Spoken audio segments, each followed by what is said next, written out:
Episode 7. Faith, Fellowship, and Physical Vitality. Muscle doesn't just come from motion, it grows best in connection. While strength, sleep, and food nourish the body, fellowship and faith nourish the soul.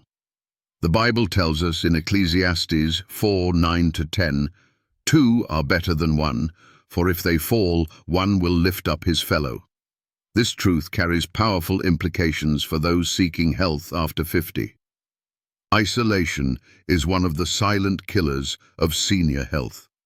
Research in the BMJ and the Lancet shows that older adults who lack meaningful social interaction are significantly more likely to suffer from sarcopenia, falls, cognitive decline, and even early death. Why? Because loneliness increases cortisol, disrupts sleep, and drains motivation. It keeps us from engaging in the very habits that keep us strong. But fellowship isn't just about being around people. It's about being with purpose. Hebrews 10:24-25 urges us to spur one another on to love and good works, not neglecting to meet together. So how do we transform fellowship into strength? Join a walking group or Bible study that includes movement and prayer. Invite others to exercise with you at church, the park, or even over Zoom. Share meals with friends and family. Eating together improves digestion, mental health, and joy. Volunteer physically. Help at church cleanup days or community food drives. Even simple daily conversations have benefits.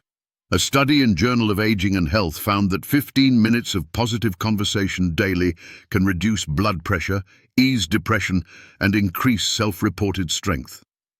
More importantly, fellowship reminds us that we are not alone in our struggles or goals. Galatians chapter 6:2 says, "Bear one another's burdens and so fulfill the law of Christ." Strength is not just about lifting weights. It's about lifting one another. Faith is the root. Fellowship is the vine. Strength is the fruit. Don't underestimate the healing power of laughter, shared prayer, and encouragement. They activate the parasympathetic nervous system, lower stress, and elevate mood-boosting hormones like oxytocin. Need inspiration? Start a faith and fitness journal group. Meet once a week to stretch, walk, read scripture, and pray for each other. Track progress, not just in strength, but in grace. In conclusion, your journey to vitality is not meant to be walked alone. Fellowship with believers fuels your body, sharpens your mind, and awakens your soul. God designed us for community. Don't just exercise your muscles, exercise your love, encouragement, and joy. Action steps. Build a weekly faith-based walking or exercise group. Volunteer or serve physically in your church or community. Eat and pray with others regularly to deepen connection. Meditate on Ecclesiastes 4:9-10 and Galatians 6:2 for strength through unity.